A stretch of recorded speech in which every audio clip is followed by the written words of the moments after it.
Hello everyone, how are you?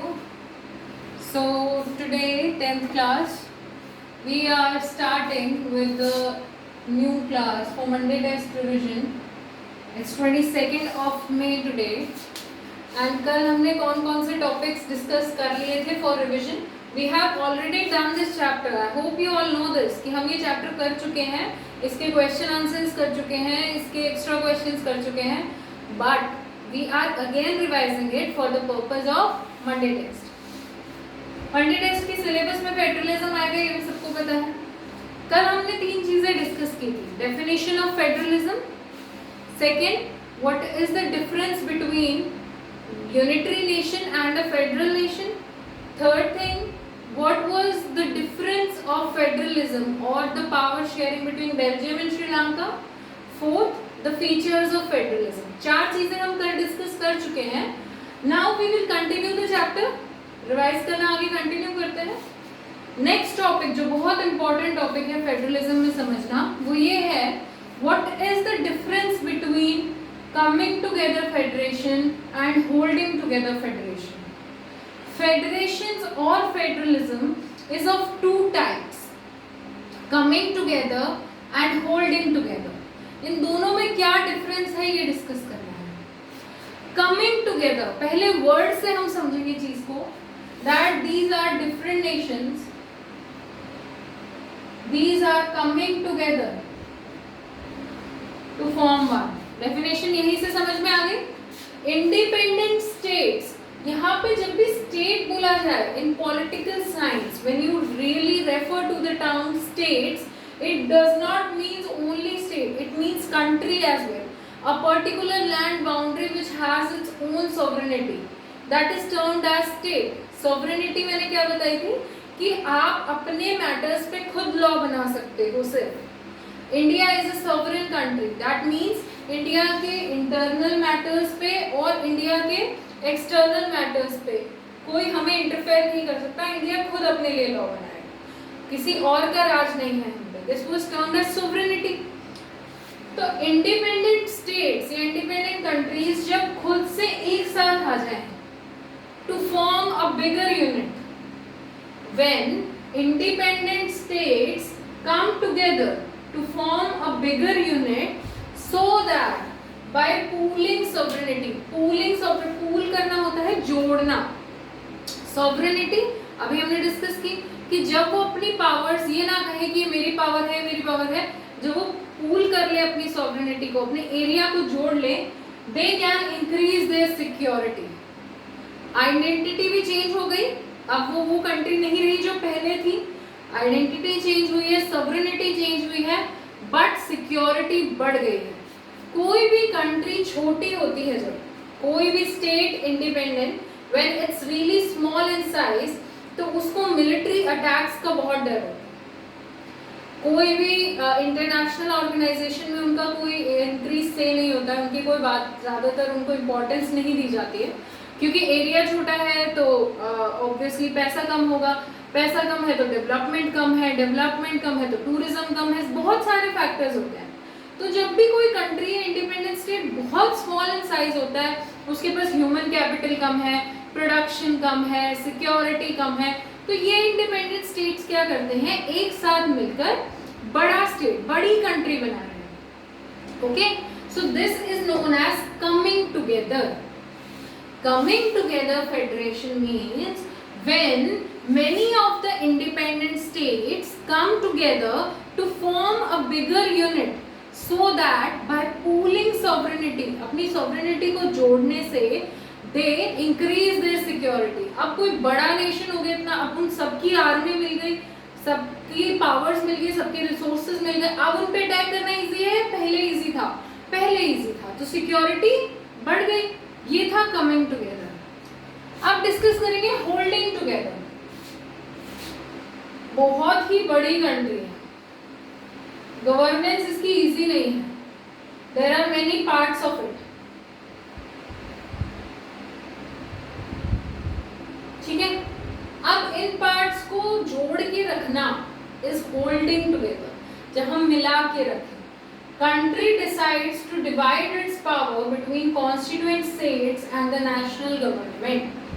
जब कोई भी देश बहुत एरिया में बड़ा है, पॉपुलेशन में बड़ा है, और वो ये डिसाइड कर ले कि मुझे अपनी पावर को अपने स्टेट्स में, कॉन्स्टिट्यूएंट स्टेट्स मतलब जिनसे वो कंट्री बनी है, यहाँ पे कॉन्स्टिट्यूएंट स्टेट्स कितने हैं, 1 2 3 4 5 6 7 8, I have to divide my powers into these 8 constituent states और नेशनल एक गवर्नमेंट रहेगी, सेंट्रल।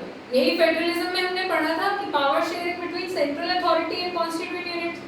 बट जब बड़े एरिया की कंट्री डिवाइड कर दे पावर को, दैट इज होल्डिंग टुगेदर, कि पावर को डिवाइड करने के बाद हम देश की एकता को बचा के रख रहे हैं, जोड़ के रख रहे हैं। ऐसा नहीं है कि हमने सबको अलग अलग पावर्स दे दी है तो देश टूट गया है, नहीं, मोर पावरफुल सेंट्रल गवर्नमेंट ही रहेगी इसमें। दूसरा डिफरेंस मैंने लिखा नहीं है, आप लोग बताओगे। कमिंग टुगेदर में क्या सारे पार्ट्स के साथ, ये जितने भी पार्ट्स एक साथ आए थे, क्या इन सबके पास इक्वल पावर होगी या किसी एक के पास ज्यादा, किसी एक के पास कम? सोचो, फिर मैं बताऊंगी तो आपको पता चलेगा कि सही सोच रहे थे या गलत। All the parts will have equal power.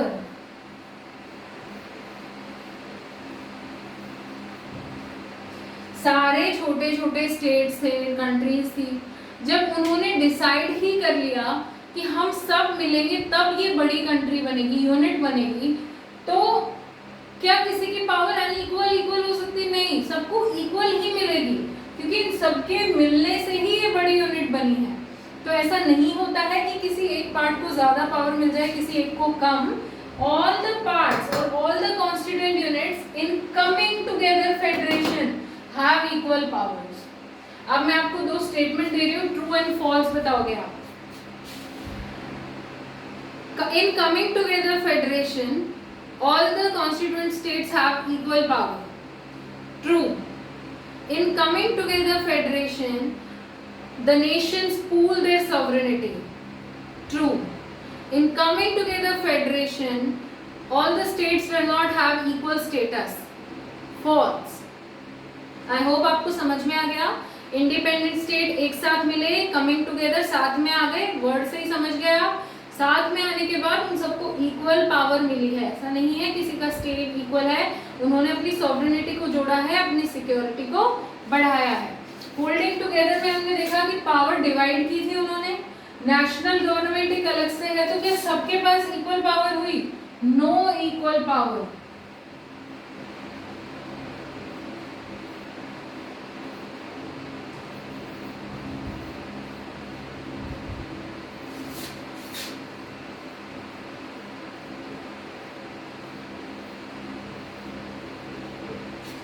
Central government is more powerful. In the case of holding together federations, country decides to divide its power, but there always remains a central authority. एक national government तो रहेगी, उस national government के पास हमेशा ज़्यादा power होंगी in comparison to the constituent states.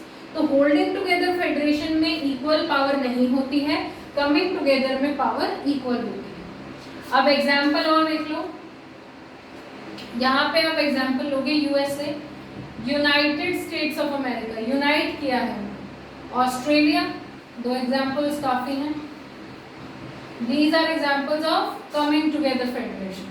Holding together सबसे बड़ा एग्जाम्पल इंडिया, हमने भी तो ऐसे ही पावर डिवाइड किया है बिटवीन आवर 29 स्टेट्स, ठीक है, between our 8 union territories and 1 central government. So India is an example. Belgium, Belgium में हमने देख लिया था, उन्होंने 4 अमेंडमेंट्स की in their constitution, and what they did, they give some of their powers to the regional government, but some of the powers were given. अगर आप कहो कि मैम बेल्जियम में तो रीजनल गवर्नमेंट्स को भी उन्होंने कॉन्स्टिट्यूशनली लिख के पावर्स दे दी थी, लेकिन कुछ पावर्स दी थी, सेंटर फिर भी स्ट्रांग है। क्लियर? ये तीनों पॉइंट्स रिवाइज करो, 5 सेकंड गैप, फटाफट रिवाइज करो, ये टॉपिक यहीं खत्म।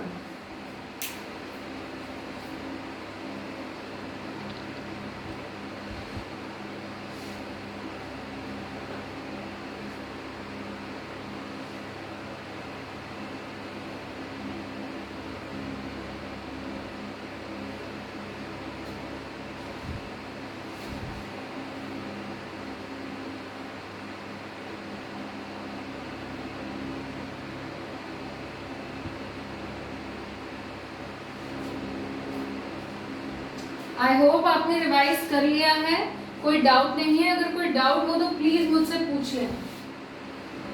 Let's come to our next topic.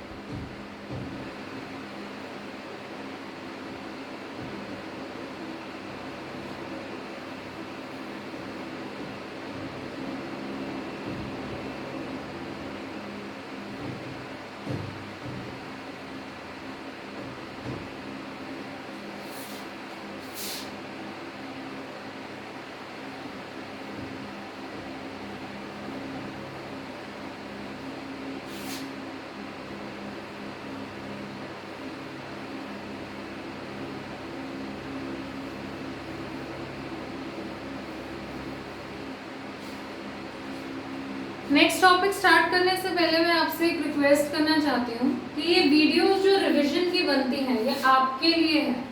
हम चैप्टर को आगे कंटिन्यू भी कर सकते थे, जल्दी जल्दी भाग के सिलेबस भी खत्म कर सकते हैं, बट क्या उसका कोई फायदा है? नहीं है। So please try to understand the importance of revision. ऐसा नहीं है जो पीछे चला गया उसको भूल जाओ, आगे का पढ़ते रहो, क्योंकि आप भूल जाओगे तो फिर और ज्यादा बर्डन बन जाएगा आपके ऊपर। ठीक है, बर्डन नहीं बनाना है, स्टडीज को सिंप्लीफाइड रखना है, पढ़ाई से डरना नहीं है सबसे पहले बात। ओके, पढ़ाई को दोस्त बना के चलोगे तो ही साथ देगी, अदरवाइज बर्डन बन जाएगी। So let's start the next topic. How is federalism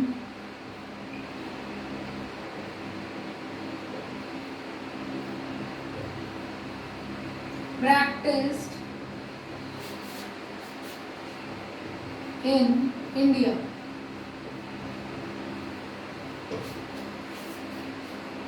अब हमने फेडरलिज्म के कॉन्सेप्ट को समझ लिया, हमने फेडरलिज्म के फीचर्स पढ़ लिए, क्या होते हैं, कितनी तरह की फेडरेशंस होती हैं ये पढ़ ली। लेकिन अब इंडिया में हम फेडरलिज्म कैसे करते हैं वो देखते हैं।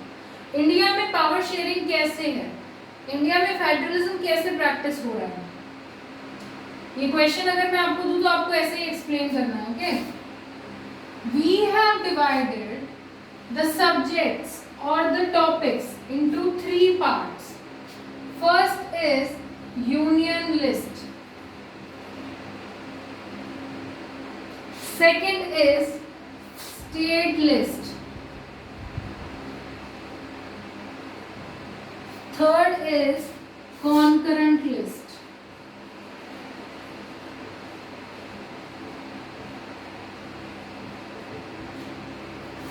देश की गवर्नेंस को चलाने के लिए, to properly administer the country और to properly govern the country, all the subjects which are necessary or all the subjects or topics which are part of India's working system are divided into 3 parts: union list, state list and concurrent list. Union list यानी कि centre की list है ये, ठीक है। Union list में वो topics आएंगे national importance topics,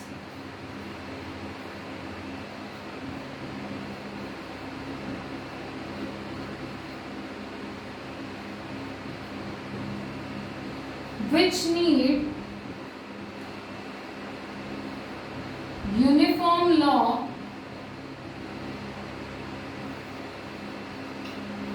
all across the country।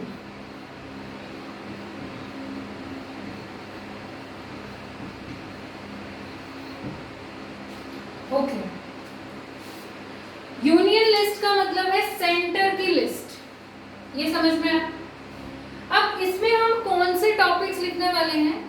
वो टॉपिक्स जो कि पूरे राष्ट्र के हिसाब से इंपॉर्टेंट है, किसी राज्य के लिए नहीं, किसी एक पर्टिकुलर विलेज पंचायत के लिए नहीं, they are important for the purpose of whole nation. और ऐसे टॉपिक्स जिन पे पूरे देश के लिए एक ही कानून बनना चाहिए।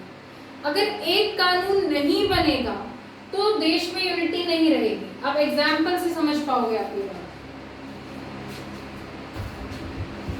Defence, banking, currency etcetera. Communication को भी समझ लेते हैं।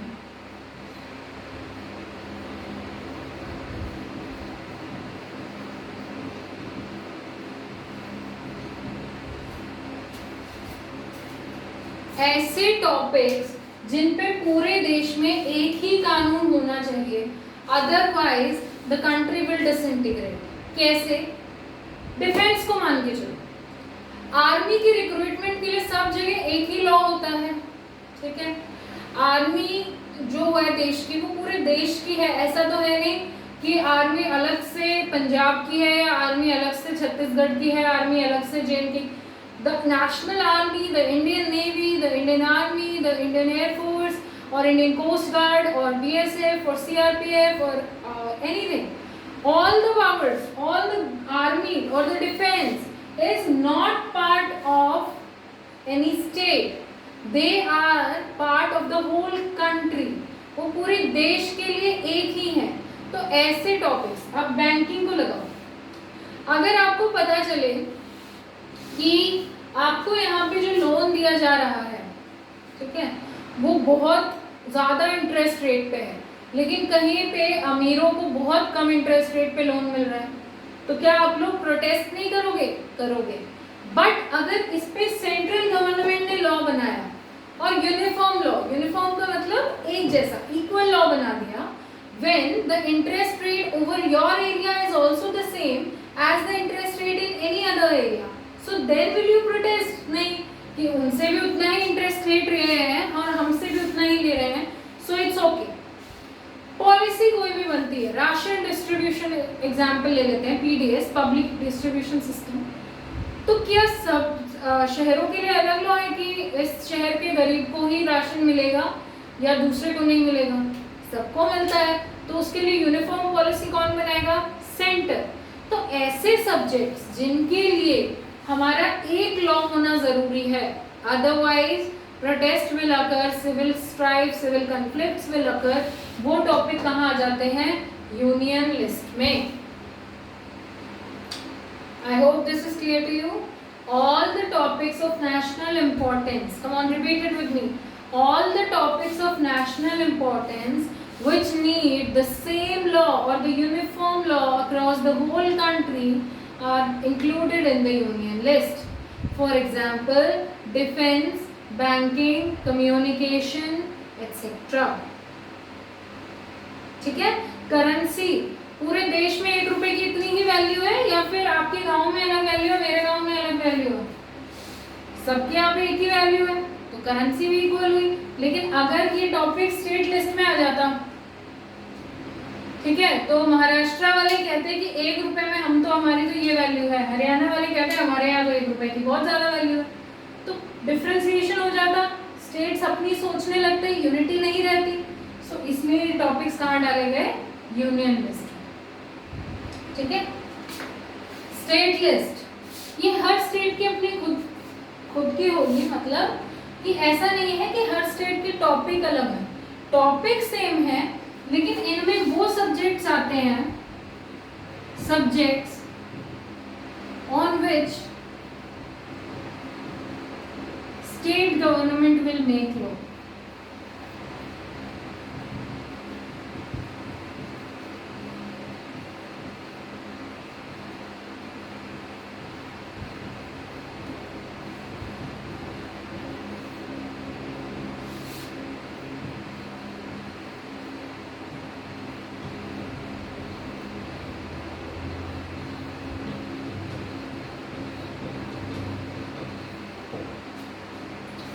इनमें वो टॉपिक्स आएंगे जिसमें स्टेट गवर्नमेंट कानून बनाएगी उनकी खुद की ज़रूरतों के हिसाब से और उनके पास क्या रिसोर्सेज हैं उसके हिसाब से। सेंटर इनमें प्रिवेल नहीं कर सकती है।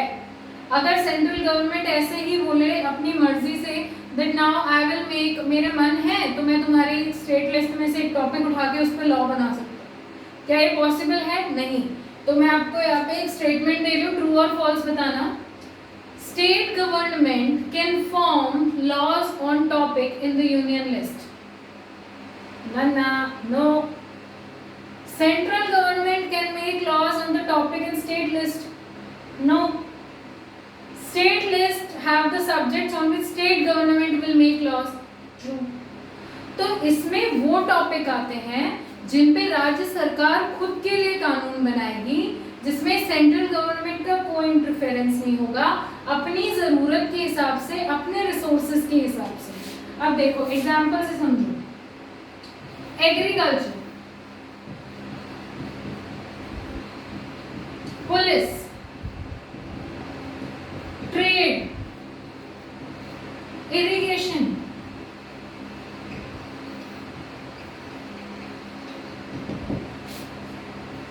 एग्रीकल्चर हर राज्य का अलग होता है। हरियाणा में जो क्रॉप्स उगाए जाते हैं, क्या साउथ में भी वही उगाए जाते हैं? नहीं। जो खेती नॉर्थ ईस्ट में की जाती है, क्या वेस्ट पार्ट में भी वही की जाती है? नहीं। तो क्या हम सेम लॉ बना देंगे अगर, तो क्या वो इम्प्लीमेंट होंगे successfully? No. Every state needs its own law on agriculture so that they can comfortably fit into their conditions, their needs. तो इसीलिए एग्रीकल्चर को किस में डाला? स्टेट लिस्ट में। पुलिस, हर स्टेट की अपनी पुलिस रिक्वायरमेंट्स होती हैं। आप देखते हो एग्जाम्पल, राजस्थान पुलिस के अलग एग्जाम होंगे, हरियाणा पुलिस के अलग, दिल्ली पुलिस के अलग, सबके अलग अलग एग्जाम होते हैं। वाई? क्योंकि उन्हें पता है कि हमारे राज्य में हमें कितनी पुलिस की जरूरत है। अब एक राज्य बड़ा है तो उसके एडमिनिस्ट्रेशन के लिए ज्यादा पुलिस चाहिए, लेकिन अगर सेंट्रल एग्जाम करवा दे और इक्वली सबको उतने ही पुलिस वाले दे दे तो छोटी जगह में तो ठीक है, काम चल गया, बढ़िया बात है, अच्छे पुलिस वाले आ गए, लेकिन बड़ी जगह पे क्या प्रॉपरली हो पाएगा काम? नहीं, हमेशा शॉर्टेज रहेगी। तो इसलिए ये टॉपिक किसमें डाल दिया? State list. ट्रेड, अब ट्रेड किस चीज का होता है? व्यापार किस चीज का होता है? जो वहां पे रिसोर्सेज प्रेजेंट होंगे या सामान होगा। अब हर स्टेट में अलग चीजों का ट्रेड होता है। नॉर्थ ईस्ट में अगर चाय पत्ती उगाई जाती है तो हरियाणा में क्या उगाया जाता है? गेहूं, सरसों। ठीक है, हर जगह पे अलग चीज का ट्रेड है, तो इसलिए अलग लॉ। इरिगेशन, पानी का लेवल, इस पे डिपेंड करता है कि वहां से कितनी नदियां गुजरती हैं, तो इरिगेशन पे भी हर स्टेट का अलग लॉ है। तो इसलिए वो सब्जेक्ट्स जिन पे एक लॉ नहीं बन सकता पूरे देश का, राज्य की जरूरतों के हिसाब से, according to state needs the law has to be change, वो टॉपिक्स कहाँ आते हैं? स्टेट लिस्ट में। ठीक है। कॉन्करेंट लिस्ट, अब आप पूछोगे कि मैम यूनियन का भी बता दिया, स्टेट का भी बता दिया, अब क्या बच गया? ऐसे टॉपिक्स, ऐसे सब्जेक्ट्स जिन पे दोनों ही गवर्नमेंट लॉज बना सकती है। टॉपिक्स और सब्जेक्ट्स on which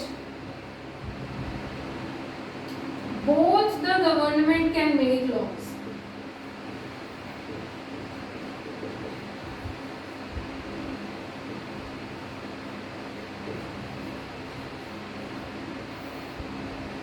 ऐसे मुद्दे, ऐसे सब्जेक्ट्स जिन पे सेंट्रल गवर्नमेंट भी लॉ बना सकती है, स्टेट गवर्नमेंट भी लॉ बना सकती है, उनको बोला गया, रखा गया कंकरेंट लिस्ट में। अब आप कहोगे दो में डिवाइड कर देते, इसकी क्या जरूरत थी? एग्जाम्पल से समझो। Education, forest, marriage,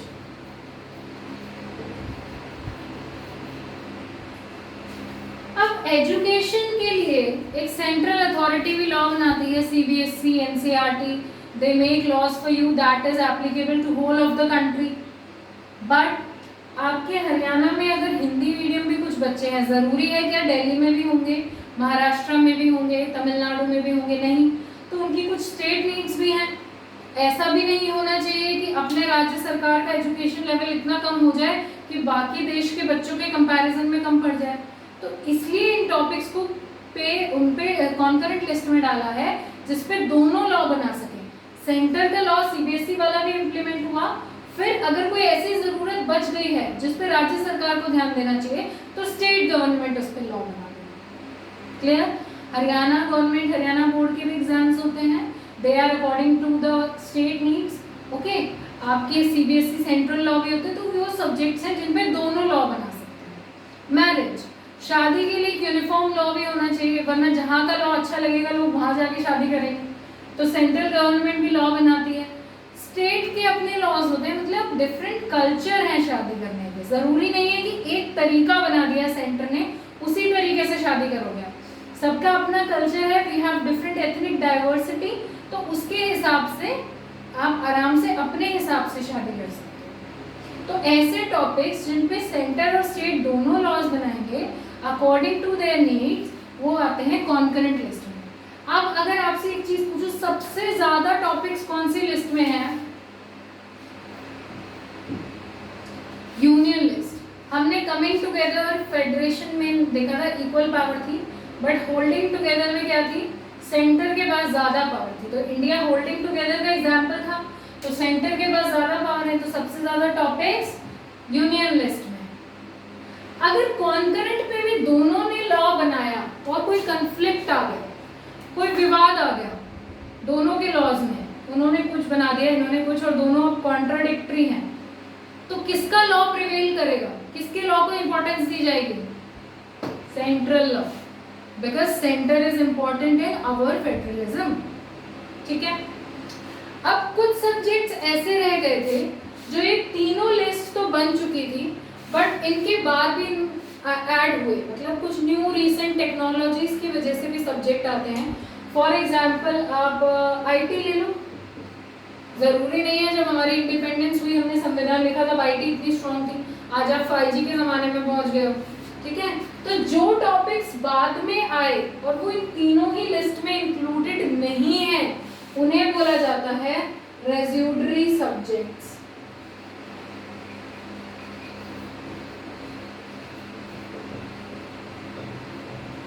The topics or the subjects which came after the formation of the three lists and are not included in any of the three lists, they are independently called residuary subjects, and these subjects are included to have power from the state central government। In residuary subjects पे कौन कानून बना सकता है? Central government. तो आप देखो कि सेंटर कितनी चीजों में पावरफुल है। पहली चीज, यूनियन लिस्ट में टॉपिक ज्यादा है, कॉन्करेंट में अगर कॉन्फ्लिक्ट आ जाए स्टेट और सेंटर के बीच में तो सेंटर का लॉ प्रिवेल होगा, रेज्यूडरी सब्जेक्ट्स पे लॉ बनाने की भी जिम्मेदारी सेंटर की।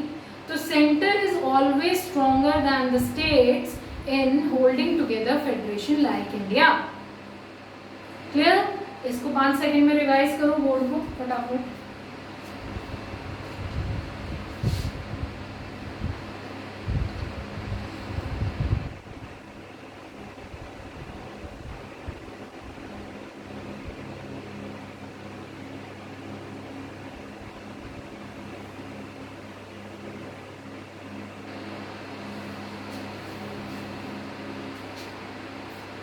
अब एक चीज आपसे पूछते हूँ कि जो कॉन्स्टिट्यूएंट स्टेट्स हमने बनाए थे होल्डिंग टुगेदर फेडरेशन में डिवाइड करके जो बनाए थे, क्या इनके पास भी सबके पास इक्वल पावर्स होते हैं? नहीं, कुछ ऐसे एरियाज होते हैं जो बहुत छोटे होते हैं, उन्हें एक राज्य का दर्जा नहीं दिया जा सकता। Some areas are so small in size that they can't be termed as independent states, और उनको किसी और स्टेट के साथ मर्ज भी नहीं किया जा सकता क्योंकि वहाँ का कल्चर, वहाँ की ज्योग्राफी सब बहुत अलग है। तो उनको क्या बोला जाता है? Union territories. ठीक है, आपके दिमाग में हमेशा से ये सवाल रहा होगा कि यूनियन टेरिटरी क्यों बोलते हैं, स्टेट से अलग क्यों बना दी हैं? ये वो एरियाज हैं जिनको स्टेट नहीं बनाया जा सकता क्योंकि बहुत ज़्यादा बड़ी नहीं है एरिया में। ठीक है, और इनको किसी और पार्ट के साथ मर्ज भी नहीं किया जा सकता। डिफरेंट रीजन हो सकते हैं उसके कि इनका कल्चर डिफरेंट है, ये बहुत दूर, अंडमान को लगाओ, अब अंडमान बिल्कुल ओशन में है, उसको किसके साथ मर्ज करोगे आप? Union territory. लक्षद्वीप किसके साथ मर्ज करोगे? ठीक है, they have their own geography, they have their own culture, own ethnic diversity. तो ऐसे एरियाज को क्या बोला गया? Union territories. यूनियन टेरिटरीज पे किसका ज्यादा जोर होता है, ज्यादा कंट्रोल होता है? सेंटर। इसीलिए अरविंद केजरीवाल को आपने हमेशा बोलते हुए सुना होगा कि मोदी जी मुझे मेरा काम नहीं करने दे रहे हैं, दिल्ली को एक स्टेट बना दो। वो यही रीजन है कि हमेशा जब कोई यूनियन टेरिटरी होती है तो उस पर ज्यादा पावर किसकी होती है? सेंटर की, ठीक है। हमारे देश में कितनी यूनियन टेरिटरी है? 8। आपको लगेगा 7 थी, 2 जुड़ गई, लद्दाख एंड जम्मू एंड कश्मीर, तो 9 होनी चाहिए, 8 है। क्यों? ये इंटरनेट पे सर्च करना, we have merge 2 union territories, और वो कौन सी हैं ये आप सर्च करोगे, ठीक है। सो आज की क्लास के लिए काफ़ी है इतना। रिवाइज करना, इस वीडियो को 2 बार देख लेना समझ में नहीं आए तो, and really prepare well for your test, and I want 100% attendance. All the best and have a very good day.